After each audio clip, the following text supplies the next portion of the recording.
สบายดีทุกท่านตอนนี้พวกเรากำลังกินข้าวเตียง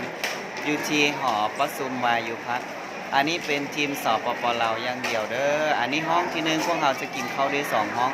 รอบนี้พวกเรามาหลายอีหลีเด้อ700-800 คนบอกได้เลยว่าสุดยอดอีหลีโอ้โหในระยะ3 ปีรอบนี้เป็นรอบประวัติศาสตร์บอกได้เลยว่าหลายอีหลี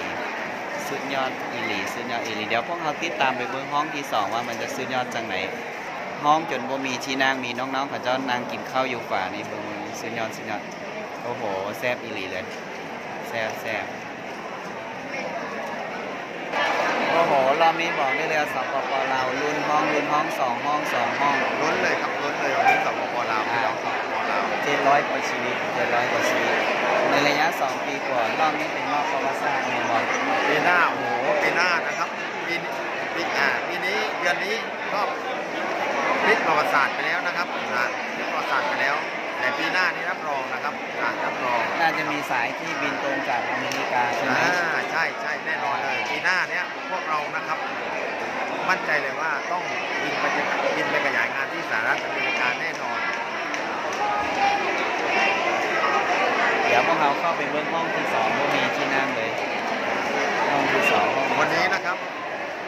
ทานข้าว2 ห้องนะครับไม่พอเลยนะครับไม่พอที่นั่งเลยล้นห้องเลยครับสปปลาวอันนี้คือรุ่นห้องเลยอันนี้ห้องที่2รุ่นห้องมันมีที่นั่งรุ่นห้องมันมีที่นั่งเดี๋ยวจะพาพวกเราไปเบื้องห้องที่นึงห้องที่2อันนี้คือห้องที่2เลยคนลาวเต็มเลยสุดยอดรุ่นห้องที่1ห้องที่2แล้วก็มารออยู่ชั้น 2บอกได้เลยว่าอย่างรุ่นไม่มีที่นั่งกินข้าวได้อันนี้คนหลายหลีสปปลาวนี่บอก2 ห้องเต็มหมดแล้วเราลงมาชั้น 2บอกเลย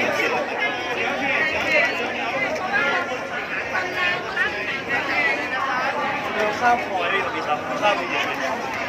ไม่ใช่ไหมสวัสดีครับ